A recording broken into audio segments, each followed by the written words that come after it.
الحمد لله نحمده ونستعينه ونستغفره ونؤمن به ونتوكل عليه ونعوذ بالله من شرور أنفسنا ومن سيئات أعمالنا من يهده الله فلا مضل له ومن يضلل فلا هادي له وأشهد أن لا إله إلا الله وأشهد أن محمدًا عبده ورسوله أما بعد فأعوذ بالله من الشيطان الرجيم يا أيها الذين آمنوا اتقوا الله حق تقاته ولا تموتن إلا وأنتم مسلمون يا أيها الناس اتقوا ربكم الذي خلقكم من نفس واحدة وخلق منها زوجها وبث منهما رجالا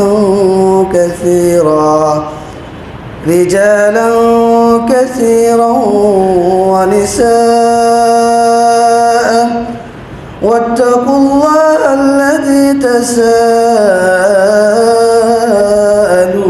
به والأرحام إن الله كان عليكم رقيبا يا أيها الذين آمنوا اتقوا الله وقولوا قولا سديدا الحمد لله প্রশংসা সেই মহান আল্লাহ রাব্বুল আলামিনের জন্য যারা শেষ অনুগ্রহে পৃথিবীর শ্রেষ্ঠতম স্থান আল্লাহর পবিত্র ঘর মুত্তাকিদের ঘর শ্রেষ্ঠতম মাস শ্রেষ্ঠতম দিন শাহরুল মুবারক বরকতময় মাস আজকে 27শে রমজান জুমার সালাত আদায় করার জন্য যে মহান রব আমাদেরকে তৌফিক দান করেছেন তার শুকরিয়া আদায় করে আলহামদুলিল্লাহ আলহামদুলিল্লাহ দরুদ সালাম বর্ষিত হোক বিশ্ব মানবতার মুক্তির দূত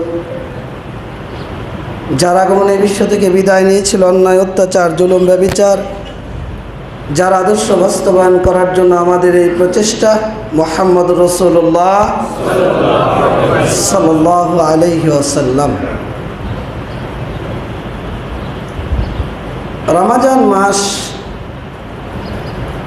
আমাদের কাছে আগমন করেছে যাতে করে আমরা তাকওয়া অর্জন করতে পারি।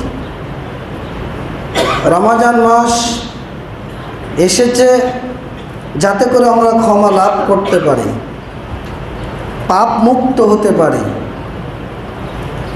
জান্নাতীদের কাতারে শামিল হতে পারি এবং জাহান্নাম থেকে পরিত্রাণ লাভ করতে পারি।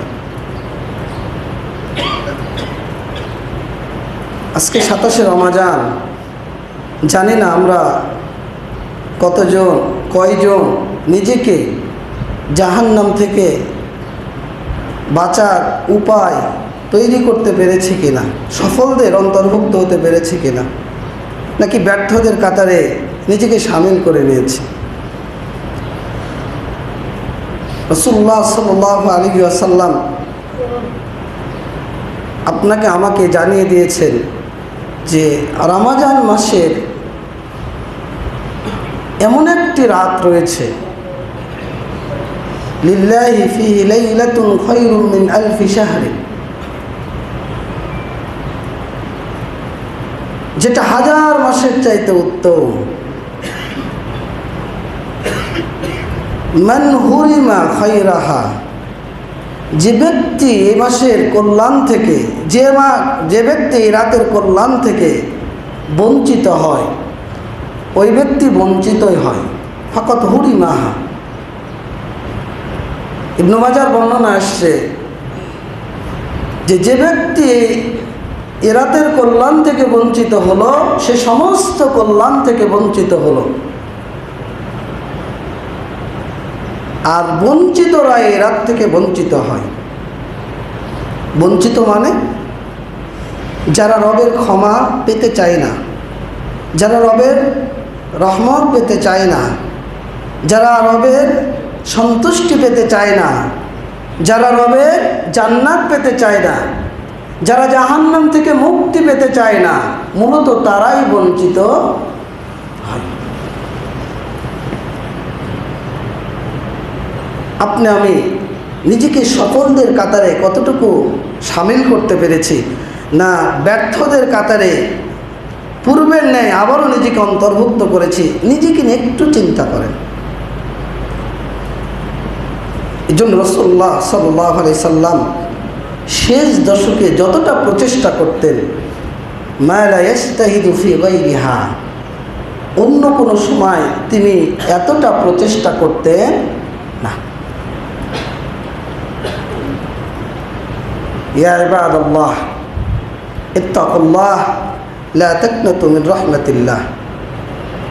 হে আল্লাহর বান্দারা, নিজেকে এবং আপনাদেরকে বলছি, আল্লাহকে ভয় করুন। আল্লাহর রহমত থেকে নিরাশ হওয়ার কোনো প্রয়োজন নেই। আল্লাহর দয়া অনেক, এখনও সুযোগ রয়েছে সফলদের কাতারে অন্তর্ভুক্ত হওয়ার জন্য। আল্লাহ রাব্বুল আলামিন আপনাকে আমাকে জানিয়ে দিচ্ছেন, ফামান জুহজিয়া আনিন নার ওয়া উদখিলাল জান্নাহ ফাকাদ ফাজা। যাকে জাহান্নাম থেকে বাঁচানো হলো এবং জান্নাতীদের অন্তর্ভুক্ত করা হলো, জান্নাতীদের কাতারে শামিল করা হলো, ফাকাদ ফাজা, ওই ব্যক্তি সফল, ওই ব্যক্তি সফল, ওই ব্যক্তি সফল। রমাজান এসেছে আপনাকে আমাকে সফলদের কাতারে অন্তর্ভুক্ত করার জন্য। এই জন্য রাসূল সাল্লাল্লাহু আলাইহি সাল্লাম এই মাসে যতটা প্রচেষ্টা করতেন, তিনি নিজেকে প্রস্তুত করতেন। তিনি রাত জাগতেন, আহয়া লাইলাহু আইকাযা আহলাহু, নিজে জাগতেন, পরিবারকে জাগাতেন। তিনি যতটা প্রচেষ্টা করতেন, অন্য কোনো সময় অত প্রচেষ্টা তিনি করতেন না। তাহলে নবী করিম সাল্লাল্লাহু আলাইহি সাল্লাম যত প্রচেষ্টা করতেন, আপনাকে আমাকে কতটা প্রচেষ্টা করতে হবে? আপনার আমার প্রচেষ্টা কতটা হতে হবে? সালাফগণ কিভাবে করতেন? তারা আল্লাহর ক্ষমা পাওয়ার জন্য, তারা আল্লাহর সন্তুষ্টি লাভের জন্য। আপনাকে আমাকে সফল হওয়ার জন্য, মুফলিহুনদের কাতারে অন্তর্ভুক্ত হওয়ার জন্য এখনও যে কয়টা দিন রয়েছে, আমরা যে কাজগুলো করব সফলতার জন্য, তার মধ্যে অন্যতম একটি আত-তাওবাতুল ইস্তিগফার। রবের কাছে নিজের গুনাহগুলো পেশ করে খালেস অন্তরে তাওবাতুন নাসুহা করে নিজেকে একবারে পাপ মুক্ত করে দেওয়া। রমাজানের সাথে এটার কি সম্পর্ক? সফলতার সাথে ক্ষমার কি সম্পর্ক? রাসূল সাল্লাল্লাহু আলাইহি সাল্লাম বলছেন যে মান আদরাকা রমাজান সুম্মা সালাকা ক্বাবলা ইগফির লাহু, যে ব্যক্তি রমাজান মাস পেল কিন্তু ক্ষমা নেওয়ার পূর্বে রমাজান বিদায় নিয়ে চলে গেল। আজকে 27শে রমাজান, আর হয়তো বা 2টা-3টা রমাজান আমি আপনি পাব, কিন্তু এই 27শে রমাজান পর্যন্ত আমি আপনি রবের কাছে হয়তো বা নিজেকে পেশ করতে পারিনি, ক্ষমা নিতে পারিনি। রাসূল বলছেন রবিমা আনফুরাজুলিন, ওই ব্যক্তির নাক ধুলায় ধূসরিত হোক, ও জাহান্নামীদের দলভুক্ত হলো, ও জাহান্নামীদের দলভুক্ত হলো, ও জাহান্নামীদের দলভুক্ত হলো। আল্লাহর রহমত থেকে দূরে সরিয়ে দিলেন আল্লাহ তাকে। যে ব্যক্তি রমাজান মাস পাওয়ার পরেও নিজেকে ক্ষমা করে নিতে পারল না। ক্ষমা চাইব কেন?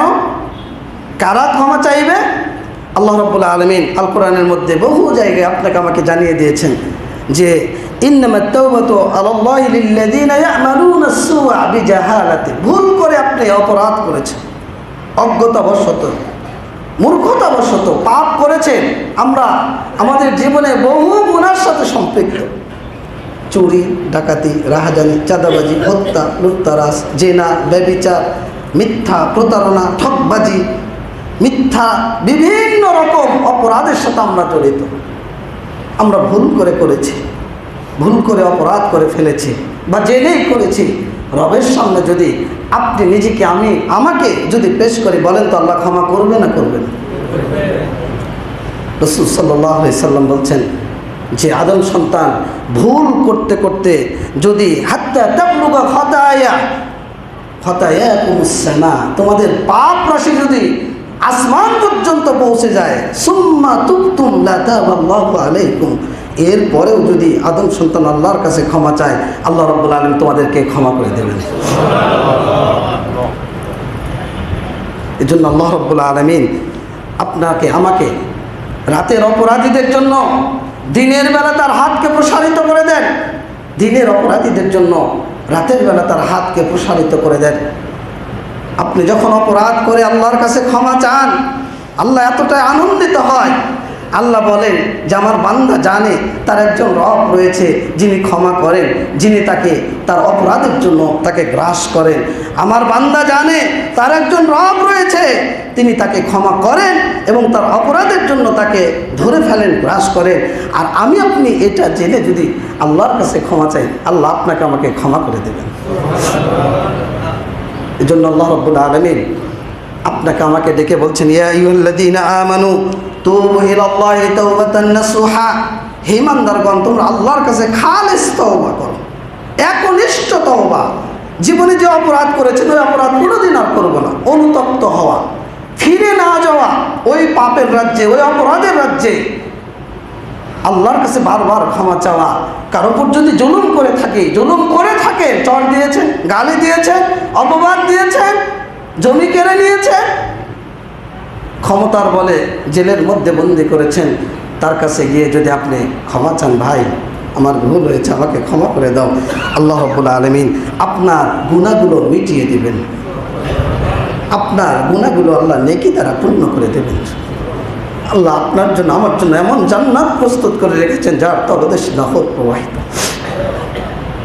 আল্লাহ রাব্বুল আলামিন বলছেন যে ইল্লা মান তাবা ওয়া আমানা ওয়া আমিলা সালিহান, যে ব্যক্তি তওবা করে, ঈমান আনে, ওয়া আমিলা সালিহান, আমলে সালেহ সম্পাদন করে, ফাউলাইকা ইউবাদদিলুল্লাহু সাইয়্যাতিহিম হাসানা, আল্লাহ রাব্বুল আলামিন তাদের পাপ রাশিগুলো নেকি দ্বারা পূর্ণ করে দেবেন।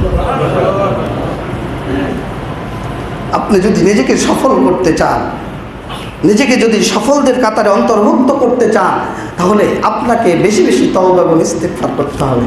আস্তাগফিরুল্লাহাল্লাযী লা ইলাহা ইল্লা হুয়াল হাইয়ুল কাইয়্যুম ওয়া আতুবু ইলাইহি, আস্তাগফিরুল্লাহাল্লাযী লা ইলাহা ইল্লা হুয়াল হাইয়ুল কাইয়্যুম ওয়া আতুবু ইলাইহি, আল্লাহুম্মা ইন্নাকা আফুউন তুহিব্বুল আফওয়া ফাফু আন্নি। আল্লাহকে ডেকে বলেন, আল্লাহুম্মা, হে আল্লাহ, ইন্নাকা আফুউন, তুমি ক্ষমাশীল, তুমি ক্ষমাকে ভালোবাসো, ফাফু আন্নি, আল্লাহ তুমি আমাকে ক্ষমা করে দাও। আপনি যদি রাতের অন্ধকারে যদি দুই চোখের পানি ফেলে রবের সামনে নত হয়ে, মাথাটা নত করে, সিজদায় লুটিয়ে পড়ে, অশ্রু বিসর্জন দিয়ে রবের কাছে হাতটা তুলে একটু কান্না জড়িত কণ্ঠে যদি নিজেকে নত করেন, বলেন তো আল্লাহ আপনাকে ক্ষমা করবে না করবে না? রমাদান এসছে আপনাকে ক্ষমা করার জন্য, আপনাকে গুনাহমুক্ত করার জন্য, আপনার দোয়া কবুলের জন্য। এজন্য এই মাসকে বলা হয় দোয়া কবুলের মাস। বেশি বেশি দোয়া করবেন। কেন? আপনার আমার দোয়া ধ্বনি শোনা যায়, আত্মাগুলো দোয়ার সৌন্দর্যে মুগ্ধ হয়, হৃদয়গুলো আল্লাহর নৈকট্য ছায়ায় প্রশান্তি অনুভব করে, রাতের নিস্তব্ধতায় দোয়া ঊর্ধ্বগামী হয়, রবের নিকটবর্তী হয়। এজন্য আপনাকে আমাকে বিশ্বাস রাখতে হবে যে আপনার আমার দোয়া শ্রবণ করবেন কে? দোয়া শ্রবণ করবেন কে? আল্লাহ। রমাজানের যে আয়াত, শাহরুর রমাদানাল্লাযী উনজিলা ফীহিল কুরআন, 185 নম্বর সূরা বাকারা, 186 নম্বর আয়াত, আল্লাহ রাব্বুল আলামিন আপনাকে আমাকে ডেকে বলছেন যে ওয়াইজা সাআলাকা ইবাদি আন্নী করিব উজিবু দাওয়াতাদ দাঈ ইযা দাআনি ফালইস্তাজিবু লি। আল্লাহ রাব্বুল আলামিন প্রত্যেকটা মুহূর্ত রাতের শেষ প্রহরে 1/2 অতিবাহিত হওয়ার পর প্রথম আসমানে নেমে এসে আপনাকে আমাকে আমার আকুতি মিনতি, আপনার আমার তওবা, আপনার আমার দোয়া, ইস্তিগফার, কামনা বাসনা, আপনার আমার যে অভিলাষ, যে চাহিদা, এগুলো শ্রবণ করার জন্য, আহ্বানে সাড়া দেওয়ার জন্য প্রথম আসমানে নেমে এসে আপনাকে আমাকে জানিয়ে দিচ্ছে, ওয়াইজা সাআলাকা ইবাদি আন্নী করিব, বান্দা আমার সম্পর্কে জানতে চায়, আমি বান্দার নিকটে উজিবু দাওয়াতাদ দাঈ ইযা দাআনি, বান্দা আমাকে যখনই ডাকে আমি তার ডাকে সাড়া দিই। সহিহ বুখারীর হাদিস, রাসূল সাল্লাল্লাহু আলাইহি সাল্লাম বলছেন, ইয়াতানাজ্জালু রাব্বুনা তাবারাকা ওয়া তাআলা কুল্লা লাইলাতিন ইলাস সামাঈদ দুনিয়া, আল্লাহ রাব্বুল আলামিন প্রত্যেকটা দিন রাতের 1/3 অতিবাহিত হওয়ার পর প্রথম আসমানে নেমে আসেন, এসে বলেন, মাইয়াদউনি ফাআস্তাজিবা লাহু, কে আমাকে ডাকে আমি তার ডাকে সাড়া দেব, মাইয়াসআলুনি ফাউতিয়াহু, কে আমার নিকট চায় আমি তাকে তাই দেব, মাইয়াস্তাগফিরুনি ফাআগফির লাহু, কে আমার কাছে ক্ষমা চায় আমি তাকে ক্ষমা করে দেব। সহিহ মুসলিমের হাদিস, রাসূল সাল্লাল্লাহু আলাইহি সাল্লাম বলছেন 785 নম্বর, যে হালমিন মুস্তাগফিরিন, কে আছে ক্ষমা ভিক্ষাকারী, হালমিন তাইবিন, কে আছে তওবাকারী, হালমিন দাইন, কে আছে আহ্বানকারী, হালমিন সাইলিন, কে আছে সওয়ালকারী, হাত্তা ইয়ানফারিজাল ফাজর, ফজর উদিত হওয়া পর্যন্ত প্রথম আসমান থেকে আল্লাহ আপনাকে আমাকে বারবার বলতে থাকেন, কে আছে তওবাকারী, আমার কাছে তওবা করো আমি তওবা কবুল করব, কে আছে আমার কাছে দোয়াকারী, আমার কাছে দোয়া করো আমি দোয়া কবুল করব, কে আছে আমার কাছে সায়েল, যে কোনো প্রয়োজন যে কোনো কিছু চাওয়ার আমার কাছে পেশ করো, আমি তোমার ডাকে সাড়া দেব। আপনার আমার অন্তর এত কঠিন হয়ে গেল কেন? আপনার আমার হৃদয় এত স্বচ্ছ হলো না কেন? এত কঠিন হলো কেন? আল্লাহ তো আপনাকে আমাকে ডাকতে বলেছে। রাসূল সাল্লাল্লাহু আলাইহি সাল্লাম বলছেন, কেউ যদি আল্লাহকে না ডাকে, আল্লাহর কাছে না চায়, আল্লাহ রাগান্বিত হয়। রাসূল সাল্লাল্লাহু আলাইহি সাল্লাম বলছেন যে আল্লাহ রাব্বুল আলামিন, ইন্নাল্লাহ হাইয়ুন কারীম ইস্তাহি, আল্লাহ রাব্বুল আলামিন হলেন লজ্জাশীল, ইন্নাল্লাহ হাইয়ুন কারীম, আল্লাহ লজ্জাশীল, ইন্নাল্লাহ হাইয়ুন কারীম, আল্লাহ লজ্জাশীল, আল্লাহ লজ্জাবোধ করেন যখন কোন আদম সন্তান আল্লাহর কাছে 2 হাত তুলে কোনো কিছু চায়, আল্লাহর কাছে ফরিয়াদ করে, আল্লাহর কাছে কামনা করে, আল্লাহর কাছে তওবা করে, আল্লাহর কাছে দোয়া করে, আল্লাহর কাছে যে কোনো প্রয়োজনের জন্য যদি 2 হাত তুলে আল্লাহর কাছে চায়, আল্লাহ এই হাত ফেরত দিতে লজ্জাবোধ করেন। আল্লাহ এই হাত ফেরত দিতে লজ্জা করেন, ফেরত দিতে চান না। তাহলে আপনার আমার চাইতে কোথায় বাধা? দোয়া করতে বাধাটা কোথায়? রমাজান আসছে, আপনার আমার দোয়া কবুলের জন্য রাসূল সাল্লাল্লাহু আলাইহি সাল্লাম বলছেন, মুসনাদ আহমদের হাদিস, লিকুল্লি আবদিন মিনহুম দাওয়াতুন মুস্তাজাবাতুন, প্রত্যেক আহ্বানকারীর দোয়াকে আল্লাহ কবুল করেন, প্রত্যেক আহ্বানকারীর দোয়া আল্লাহ কবুল করেন, প্রত্যেক আহ্বানকারীর দোয়া আল্লাহ কবুল করেন। রাসূল সাল্লাল্লাহু আলাইহি সাল্লাম বলছেন, সালাসু দাওয়াতিন লা তুরাদ্দু, 3 শ্রেণীর দোয়া কবুল করা হয়, ফেরত দেওয়া হয় না। 3 শ্রেণীর দোয়া কবুল করা হয়, ফেরত দেওয়া হয় না। 3 শ্রেণীর দোয়া কবুল করা হয়, ফেরত দেওয়া হয় না। যদি পিতামাতা সন্তানের জন্য দোয়া করে, আল্লাহ কবুল করেন। মুসাফির যদি দোয়া করে, আল্লাহ কবুল করেন। সিয়াম পালনকারী যদি দোয়া করে, কবুল করেন কে? কবুল করেন কে? আল্লাহ।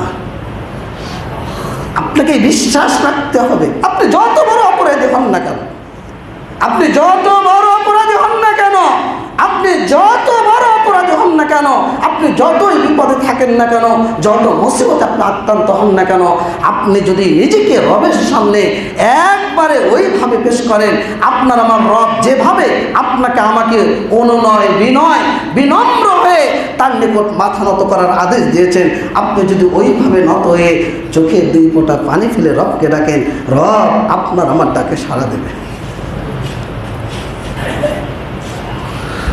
জাকারিয়া আলাইহিস সালাম, সূরা আল ইমরান পড়ুন। আল্লাহ হলেন সামিউদ দুআ।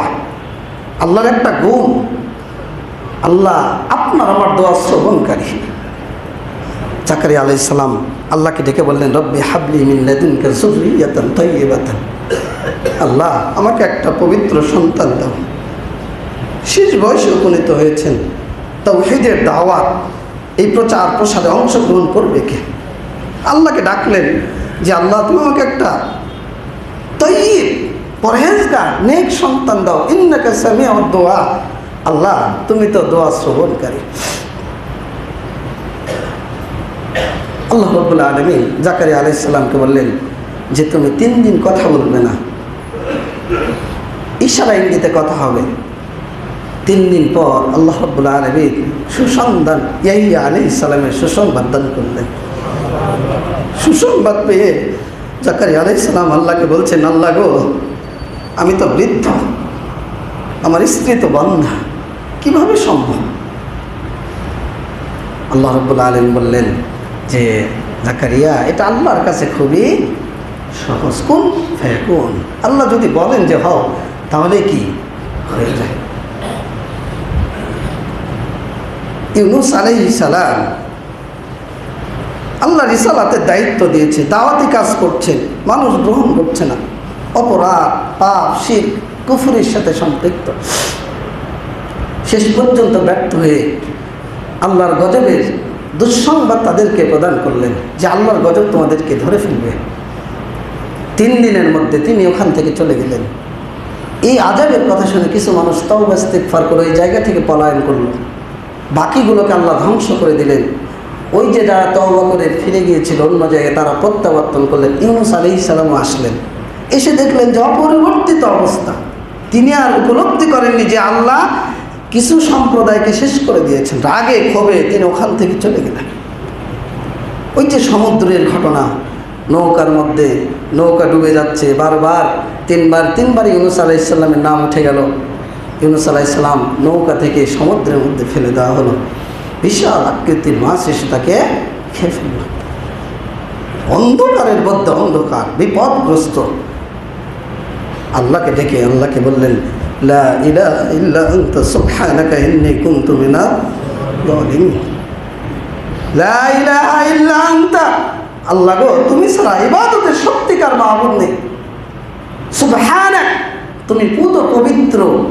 ইন্নী কুনতু মিনাজ জালিমিন, আল্লাহ আমি জালেমদের অন্তর্ভুক্ত হয়ে গেছি, নিজের উপর অত্যাচার করেছি। ওই সমুদ্রের গহীন সমুদ্রের মাছের পেট থেকে ডাক শুনেছেন কে?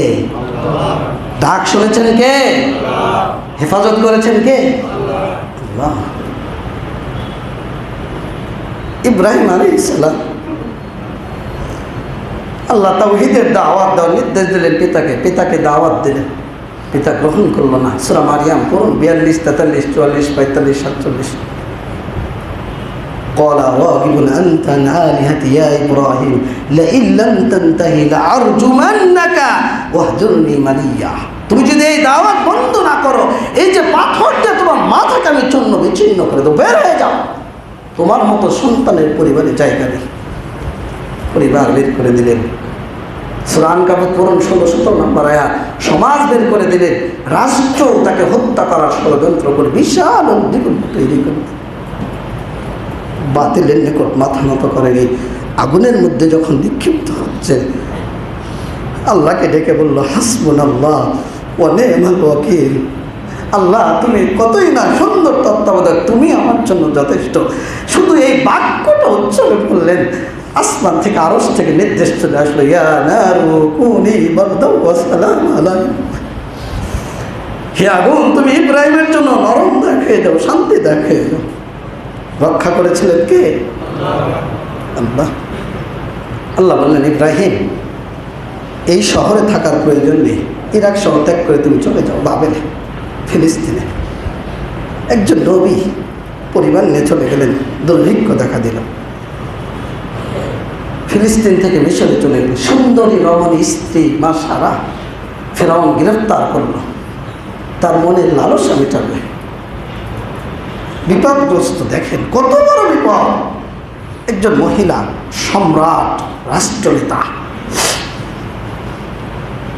সুন্দর করে উজু করে 2 রাকাত সালাত আদায় করে আল্লাহকে ডেকে বলছেন, আল্লাহুম্মা ইন কুনতা তা'লামু আন্নী আমানতু বিকা ওয়া বিরাসূলিকা ওয়া আহসানতু ফারজি ইল্লা আলা সাওজি ফালা তুসাল্লিত আলাইয়াল কাফিরা। আল্লাহ গো, তুমি যদি এটা সত্যি অবগত হয়ে থাকো যে আমি তোমার প্রতি ঈমান এনেছি, তোমার নবী ইব্রাহিমের প্রতি আমি ঈমান এনেছি, আর আমি আমার সতীত্বের সর্বনাশ করিনি। আমার স্বামীর জন্য আমি আমার পর্দা, আমার সতীত্ব, আমি সব কিছু হেফাজত করেছি। তুমি রব, তুমি যদি এটা জেনে থাকো, আজকে তুমি এই বিপদ থেকে আমাকে পরিত্রাণ দিয়ে দাও। আল্লাহ রাব্বুল আলামিন সঙ্গে সঙ্গে ফেরাউনকে লোলাভিন্নতে পরিণত করে দেন। রক্ষা করেছিলেন কে? এইবার আপনাকে আমি বলতে চাই, বলেন তো, আপনি যত মুসিবতেই থাকেন না কেন, যত বিপদগ্রস্ত হন না কেন, যত অপরাধী হন না কেন, আপনি যদি নবী ইব্রাহিমের মতো, জাকারিয়া আলাইহিস সালামের মতো, মা সারার মতো, ইউনুস আলাইহিস সালামের মতো, আদম হাওয়া আলাইহিস সালামের মতো নিজেকে যদি উজাড় করে আল্লাহকে ডাকেন, বলেন তো আল্লাহ আমার ডাকে সাড়া দেবে না দেবে না? রমাজান আসছে আপনার আমার ডাকে সাড়া দেওয়ার জন্য। এজন্য বেশি বেশি তওবা এবং ইস্তিগফার করবেন, বেশি বেশি দোয়া করবেন, নিজের জন্য, নিজের পরিবারের জন্য, পিতামাতার জন্য। রব্বির হামহুমা কামা রাব্বায়ানি সগীরা রব্বিগফিরলি ওয়া লিওয়ালিদাইয়া। এই দোয়া দুইটা সবসময় শামিল রাখবে নিজেকে, উঠতে বসতে, শুতে, ঘুমাতে, সালাতে। পিতামাতার জন্য ইস্তিগফার করা শিখুন। আপনি সন্তান, পিতামাতার জন্য ইস্তিগফার করবেন। আল্লাহ রাব্বুল আলামিন মুমিন পিতামাতা জান্নাতে মর্যাদা দান করবেন। আল্লাহ রাব্বুল আলামিনের নিকট পিতামাতা অভিযোগ করবে, আল্লাহ এত মর্যাদার আমল তো করিনি, এত মর্যাদা দিচ্ছ কেন? পিতামাতা তখন বলবে, আল্লাহ বলবেন, আল্লাহর পক্ষ থেকে বলা হবে যে দুনিয়াতে তুমি যে সন্তান রেখে এসেছিলে, ওই সন্তান তোমাদের জন্য ইস্তিগফার কামনা করেছিল, এই কারণে আমি আল্লাহ তোমাদের মর্যাদা বৃদ্ধি করে দিলাম। নিজের জন্য দোয়া করেন, নিজের পরিবারের জন্য দোয়া করেন, মুসলিম ভাই বোনদের জন্য দোয়া করেন, ফিলিস্তিন, ভারত, বাংলাদেশের মুসলিমদের জন্য, যারা তাওহীদ মানতে চায় সকলের জন্য দোয়া। সফল হওয়ার জন্য আরো কি করবেন? সফল মানে জান্নাতি। ফামান যুহজিয়া আনিন নার ওয়া উদখিলাল জান্নাহ, আগেই বলেছি, ফাকাদ ফাজা। বেশি বেশি দান সাদকা করেন। রমজান মাস দান সাদাকার মাস। এই দান আপনার রবের প্রতি আস্থা এবং নির্ভরশীলতা বৃদ্ধি করবে। রবের দেওয়া রিজিকের সদ্য ব্যবহার নিশ্চিত করবে।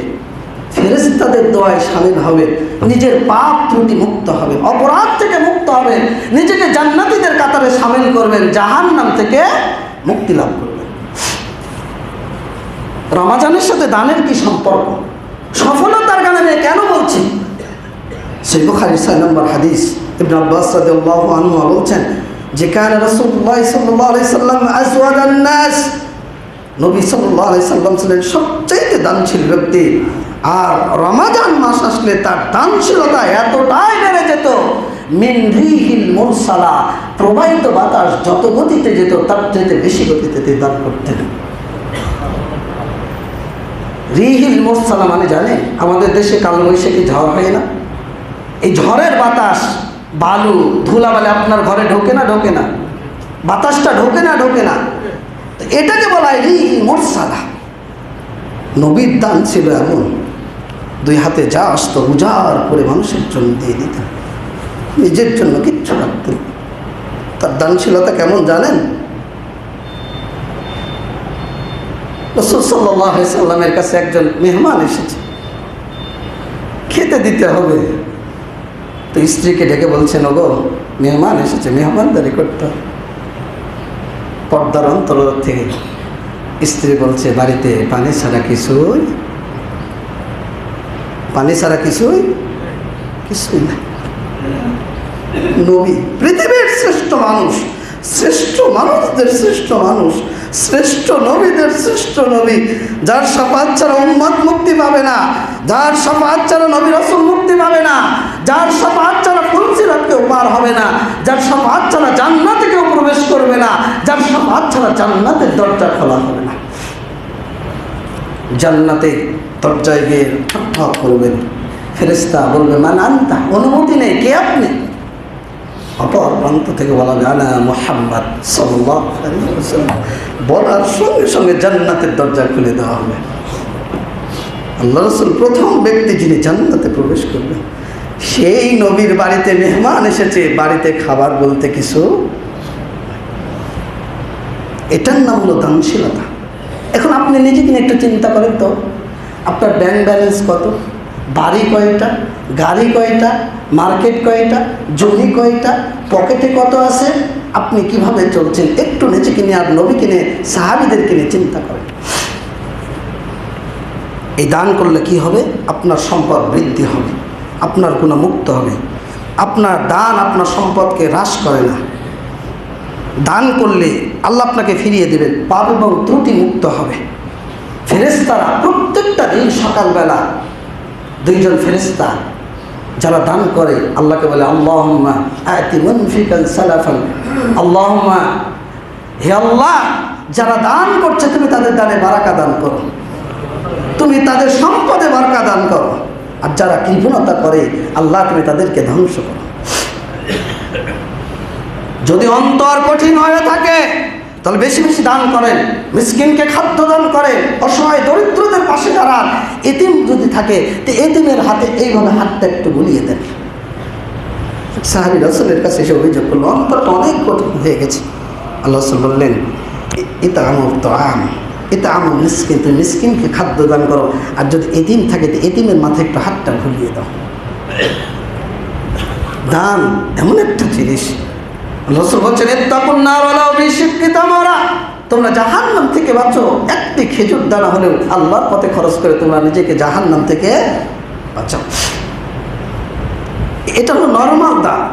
এরপরে যাকাত, ফরজ দান, যেটা অস্বীকার করলে আপনি কাফের, আপনি জাহান্নামী নিশ্চিত যদি অস্বীকার করেন। এই জন্য যাকাতটা বের করে, এই যে এখানে মাদ্রাসা আছে, অসহায় দরিদ্র মিসকিন এতিম বাচ্চা মনে হয় আছে, এরকম যেখানেই পাবেন যাকাতের যে 8টি খাত দেওয়ার চেষ্টা করেন। যদি যাকাত না দেন এই সম্পদ বিষধর সাপে রূপান্তরিত হবে, আপনাকে দংশন করবার বলবে, আনা মালুকা আনা কানজুকা, আমি তোমার মাল, আমি তোমার সঞ্চিত সম্পদ।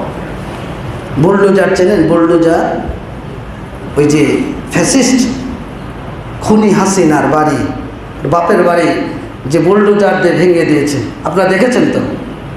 দেখেননি তো? কিয়ামতের ময়দানে আপনাদেরকে বুলডোজার দেওয়া হবে। যারা যাকাত দিতে অস্বীকার করেন, যারা যাকাত সঠিকভাবে বের করেন না, আপনার সম্পদ, আপনার উট, আপনার গরু, আপনার ছাগল ওই কিয়ামতের ময়দানে আপনাকে শুয়ে দেওয়া হবে। আর এই সম্পদগুলো আপনাকে বুলডোজারের মতো আপনাকে কি করবে? পিষে থেকে চলে যাবে একটার পর একটা, কিয়ামত পর্যন্ত, জান্নাত জাহান্নাম নির্ধারণ হওয়ার আগ পর্যন্ত আপনাকে এইভাবে শাস্তি দেওয়া হবে।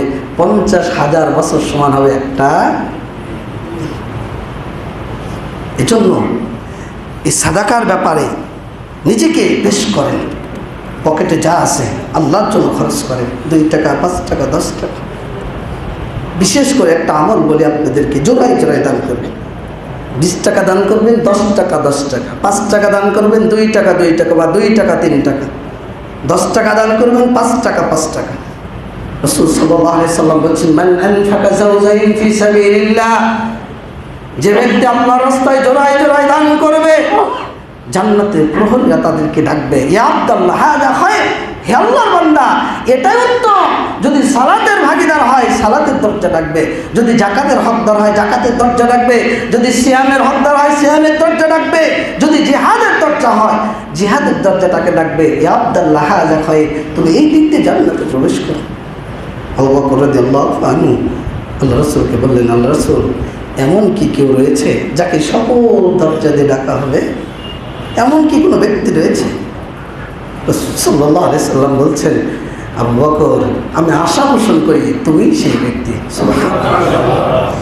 এটার নাম আবু বকর। কেন জানেন? পৃথিবীতে একটাই জিনিস,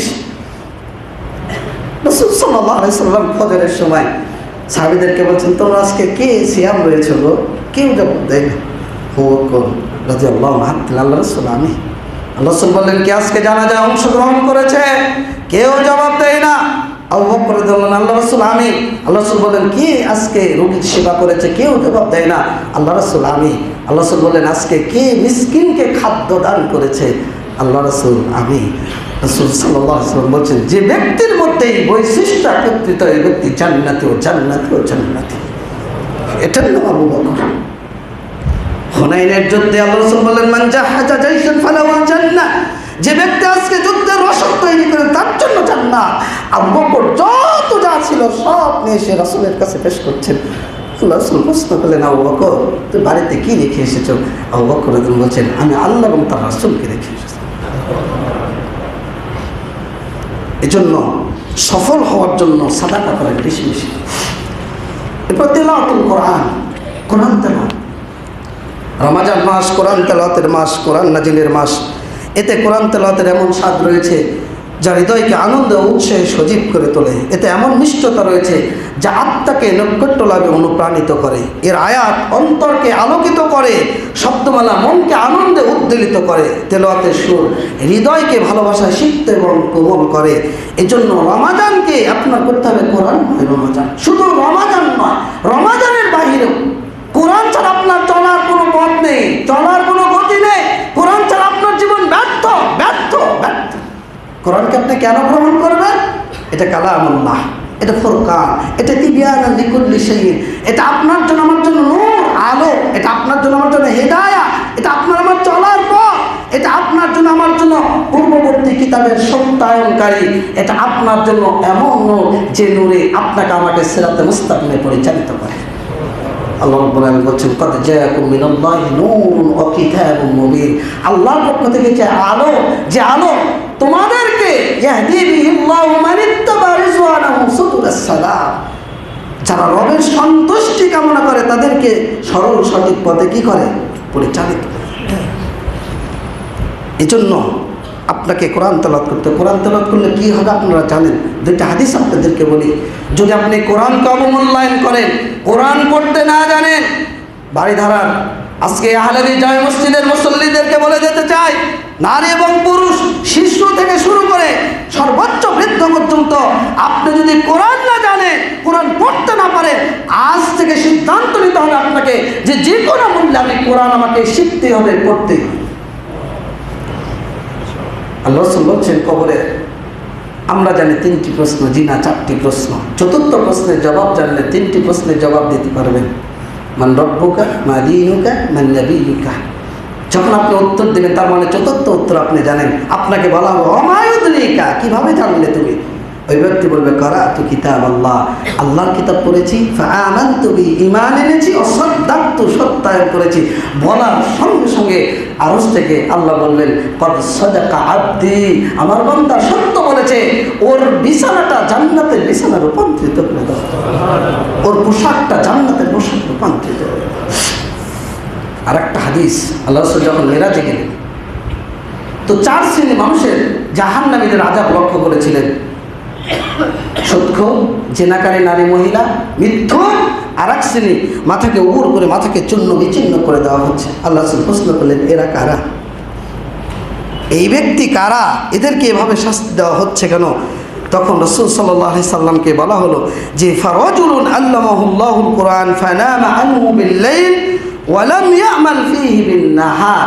এরা ওই সমস্ত ব্যক্তি যাদেরকে আল্লাহ কোরআন শিখিয়েছিলেন, কিন্তু কোরআনকে অবমূল্যায়ন করে এরা ঘুমিয়ে পড়তো, রাতে কোরআন পড়তো না, কোরআনকে মূল্য দিত না, আর দিনের বেলা কোরআন অনুযায়ী জীবন গড়ত না। এই 2টা হাদিস নিজেকে নিয়ে একটু চিন্তা করেন।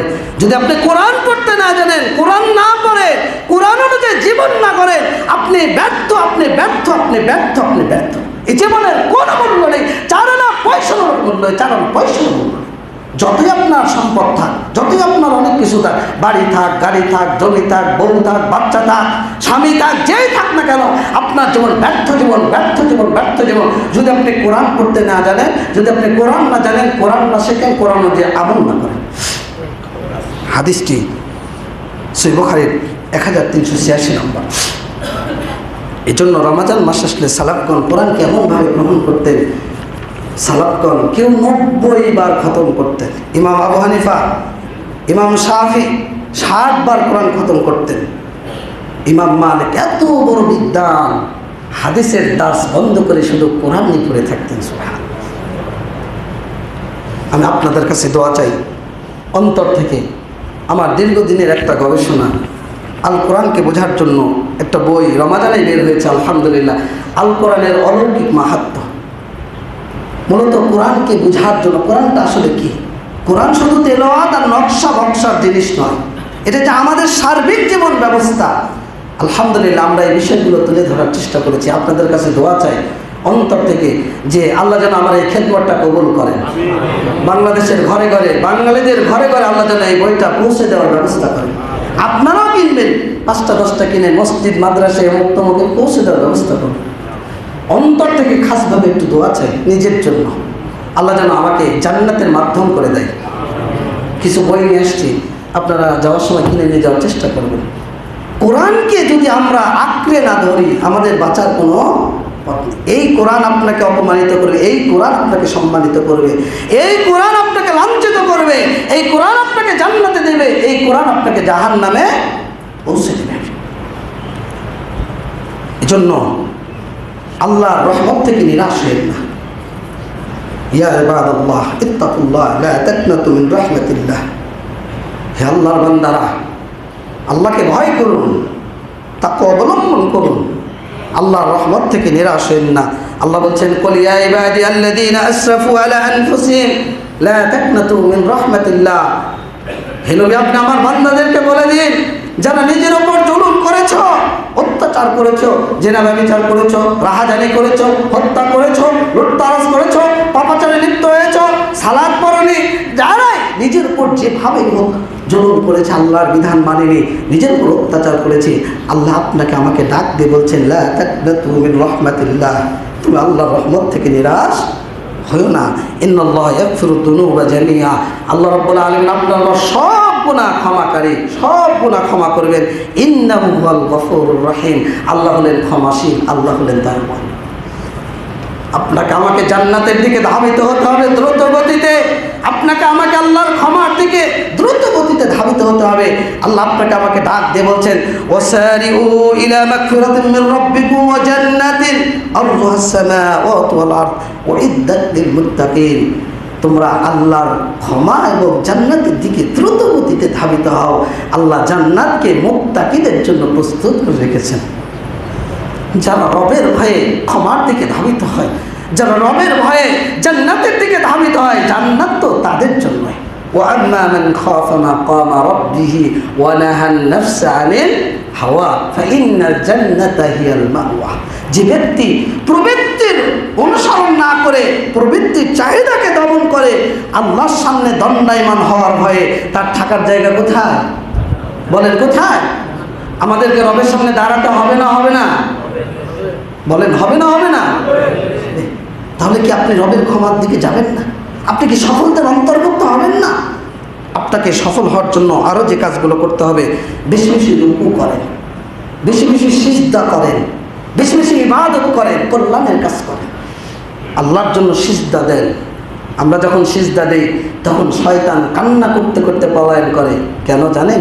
শয়তান বলতে থাকে যে আদম সন্তানকে সিজদা দেওয়ার আদেশ করা হয়েছে, সে সিজদা দিয়েছে, ফলে তার জন্য জান্নাত, আর আমাকে সিজদার আদেশ করা হয়েছে, আমি সিজদা দিইনি, ফলে আমার থাকার জায়গা কোথায়? জাহান্নাম। হে আদম সন্তান, হে আল্লাহর বান্দারা, আল্লাহর জন্য মাথা নত করতে আপনার বাধাটা কোথায়? আজকে আপনার সক্ষমতা রয়েছে, আল্লাহর জন্য সিজদা পড়ছে না। يوم يكشف عن ساق ويدعون إلى السجود فلا يستطيعون। আজকে সক্ষম রয়েছেন, সিজদা দিচ্ছেন না। সূরা কালামের মধ্যে আল্লাহ বলছেন কিয়ামতের ময়দানে আল্লাহ তার সাককে উন্মুক্ত করে দেবেন, আপনাকে আমাকে সিজদার আদেশ করবেন। কিন্তু যারা আল্লাহকে খুশি করার জন্য সিজদা করেনি, তারা সারা ওই দিন কেউ সিজদা দিতে পারবে। এজন্য বেশি বেশি রুকু করেন, সিজদা করেন, ইবাদত করেন, নেকির কাজ করেন। আল্লাহ রাব্বুল আলামিন বলছেন ইয়া আইয়ুহাল্লাযীনা আমানু রুকউ ওয়াসজুদু ওয়া'বুদু রাব্বাকুম ওয়াফআলুল খায়র লাআল্লাকুম তুফলিহুন। সূরা হজ ৭৭ নম্বর আয়াত। হে ইমানদারগণ, তোমরা রুকু করো, সিজদা করো, ওয়া'বুদু রাব্বাকুম, তোমাদের রবের ইবাদত করো, ওয়াফআলুল খায়রা, বেশি বেশি কল্যাণের কাজ করো, লাআল্লাকুম তুফলিহুন, তাহলে তোমরা সফলতার জন্য দুর্বল, গরিব, অসহায়, দরিদ্র, মিসকিন, এই যে ঈদ রমাজান, গরিব অসহায়ের প্রতি একটু দয়াশীল হন, নম্রশীল হন। জান্নাতি কারা জানেন? যারা অসহায়, দুর্দশাগ্রস্ত অবস্থায় নিজের উপর অন্যকে প্রাধান্য দেয়, অভাবগ্রস্ত থাকার পরেও দান সাদাকায় মনোনিবেশ হয়, উজাড় করে দান করে, আল্লাহ জান্নাতি বলে ঘোষণা করছেন। এরা হলো জান্নাতি মানুষ, এরা হলো জান্নাতি মানুষ। আল্লাহ বলছেন আল্লাযীনা ইনফিকুনা ফিস সাররাই ওয়াদ দাররাই, যারা অভাব অনটনের পরেও যারা আল্লাহর পথে খরচ করে, যারা নিজের অভাব অনটনের পরেও নিজের উপর অন্যকে প্রাধান্য দেয়। আল্লাহ বলছেন ওয়াইসিরুনা আলা আনফুসিহিম ওয়ালাউ কানা বিহিম খাসাসা ওয়া মান ইউকা শুহা নাফসি ফাউলাইকা হুমুল মুফলিহুন। যারা নিজের অভাব অনটনের পরেও অন্যকে প্রাধান্য দেয়। আল্লাহ বলছেন যার অন্তরকে কৃপণতা থেকে মুক্ত করা হয়েছে, ফাউলাইকা হুমুল মুফলিহুন, তারাই সফল, তারাই সফল, তারাই সফল, তারাই জান্নাতি। ওই যে রাসূলের বাড়িতে মেহমান আসলো, মেহমানদারি করতে বললেন না। রাসূল সাল্লাল্লাহু আলাইহি সাল্লাম সাহাবীদেরকে বললেন, কে আসলো? নবীর মেহমান, মেহমানদারি করতে হবে।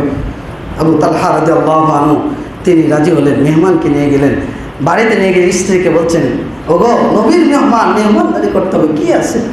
স্ত্রী বলছেন, সন্তানদের সামান্য খাবার হচ্ছে, কিচ্ছু নেই। স্ত্রীকে বললেন, তুমি ওটাই রেডি করো। যখন মেহমানকে খেতে দেবে বাতিটা বন্ধ করে দেবে, মেহমান যেন মনে করে যে আমরাও তাদের সাথে খাচ্ছি। মেহমানকে বিদায় করলেন। আরশ থেকে আল্লাহ রাজি হয়ে গেলেন, খুশি হয়ে গেলেন, আয়াত নাজিল করলেন ওয়াইসিরুনা আলা আনফুসিহিম ওয়ালাউ কানা বিহিম খাসাসা। পরের দিন আবু তালহা রাদিয়াল্লাহু আনহু রাসূলের দরবারে চলে গেছেন। আল্লাহ রাসূল বলেন, আবু তালহা তুমি কি এমন কাজ করেছো যে তোমার কাজে আল্লাহ সন্তুষ্ট হয়ে আয়াত নাজিল করেছে? কিসের আশায় বলেন তো? কিসের আশায়? জান্নাতের আশায়। খন্দকের যুদ্ধ, সাহাবীরা অনাহারে, রাসূল অনাহারে 3 দিন ধরে রাখে, ক্ষুধার যন্ত্রণা, পেটে পাথর বাঁধা। আল্লাহ রাসূল মাটি খনন করছেন, তো পাথরটা জাবের রাদিয়াল্লাহু দেখতে পেয়েছেন, ক্ষুধার যন্ত্রণায় সহ্য করতে পারেননি, বাড়িতে চলে গেছেন। স্ত্রীকে গিয়ে বলছেন, আজকে আমি এমন একটা দৃশ্য দেখেছি, আমি নিজেকে স্থির করতে পারিনি। তুমি বাড়িতে কি আছে? সামান্য জল, একটা ছাগল আছে, তুমি ওটাই প্রস্তুত করো, মেহমানদারি করতে। আল্লাহ রাসূলকে এসে দাওয়াত দিচ্ছেন, আল্লাহ রাসূল আমার বাড়িতে আজকে মেহমানদারি করবো, দাওয়াত।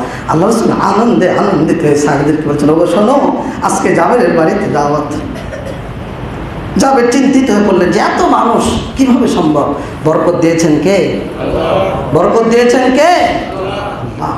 ওই যে ওয়াইসিরুনা আলা আনফুসিহিম ওয়ালাউ কানা বিহিম খাসাসা।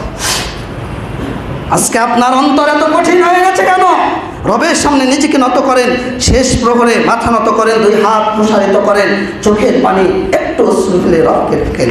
আল্লাহ রাব্বুল আলামিন আপনার জন্য আমার জন্য উদাহরণ পেশ করছেন যে সুম্মা কাসাত কুলুবুকুম মিন বাদি যালিকা ফাহিয়া কাল হিজারা আও আশাদ্দু কাসআতান। আল্লাহ বলছেন অতঃপর তোমাদের অন্তর সময়ের পরে কঠিন হয়ে গেল, তা যেন পাথরের মতো, তার চাইতেও শক্ত, তার চাইতেও কঠিন। এরপরে আল্লাহ বলছেন আবার অনেক পাথর রয়েছে যেগুলো পাথরের মধ্যে থেকে ঝর্ণা বের হয়, আবার অনেক পাথর রয়েছে যেগুলো পাথর চৌচির হয়ে যায়। সুবহানাল্লাহ। আপনার অন্তর এত কঠিন হয়ে যাচ্ছে কেন? অন্তরকে নরম করে, ঝর্ণা ধারায় যেভাবে পানি বর্ষিত হয়, আপনার আমার আহারের জোগাড় হয়, আপনার চোখের পানি রবের সামনে পেশ করেন, রবকে সন্তুষ্ট করেন। যে চোখ আল্লাহর ভয়ে কাঁদে, ওই চোখ জাহান্নামের আগুনে চলবে।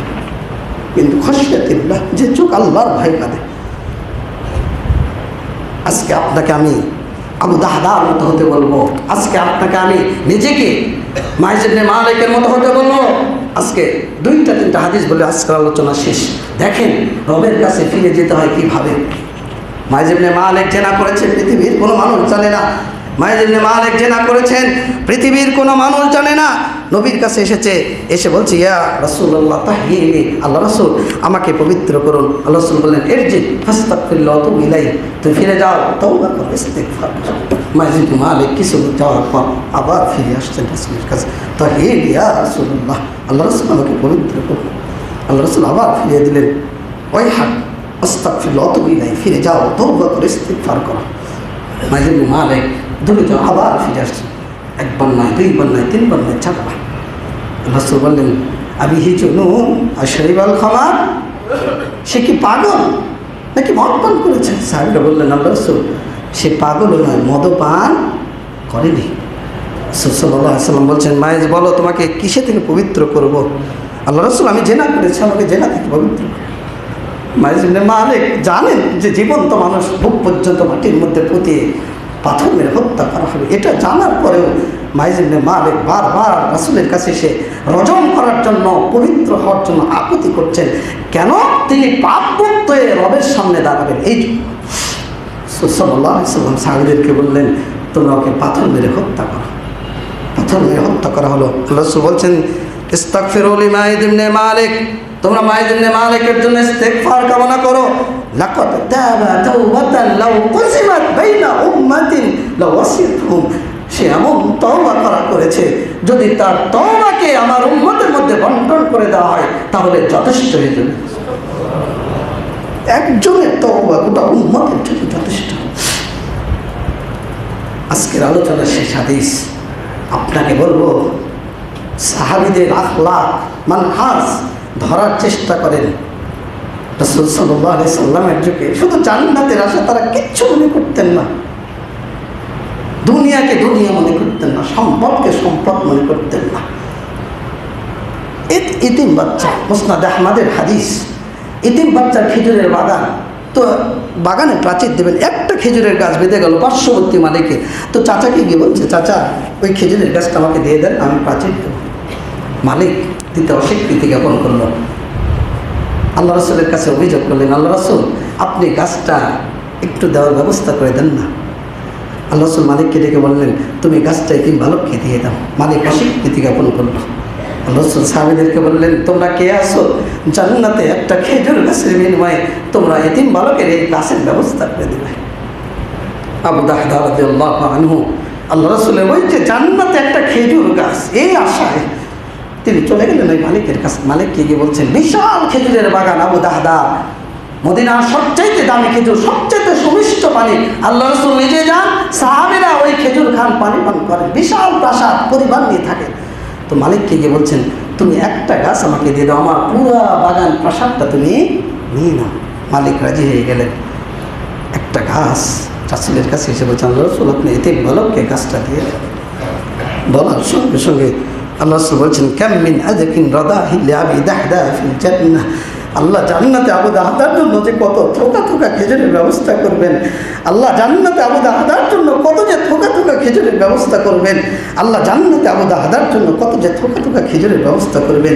যালিকা মিরারান, আল্লাহ রাসূল বারবার কথাটা ব্যক্ত করলেন। আবু দাহদা রাদিয়াল্লাহু আনহু চলে গেলেন, বাগানের মধ্যে প্রবেশ করে প্রাসাদে প্রবেশ করেন, নিচ থেকে ডাকছেন, ইয়া উম্মে দাহদা উখরিজি মিনাল হাইত ফাইন্নী কদ বিতুহু বিনাখলাতিন ফিল জান্নাহ, এ দাহদার মা তুমি বাড়ি থেকে বের হয়ে চলে আসো, আমি জান্নাতে একটা খেজুর গাছের বিনা আমি সব বিক্রি করে দিয়েছি। বলার সঙ্গে সঙ্গে স্ত্রী বলছেন, রবহাল ভাই রবহাল ভাই রব, সফল ব্যবসা সফল ব্যবসা সফল ব্যবসা, এটার নাম হলো সফলতা। আপনাকে আমি উদাত্ত আহ্বান জানাই, আসুন আমরা এই কাজগুলো করে নিজেকে সফল করি। রমাজান আর 2-3টা পাচ্ছি, এই রমাজানে নিজেকে ত্রুটিমুক্ত করি। আল্লাহ যেন আমাদেরকে এই রমাজানে গুনাহমুক্ত হওয়ার তৌফিক দান করেন। আল্লাহ আমাদের সিয়াম কিয়াম, আল্লাহ আমাদের সালাত সাদাকা দান সাদকা আল্লাহ কবুল করুন। আল্লাহুম্মা বারাকাল্লাহু লানা ওয়া লাকুম।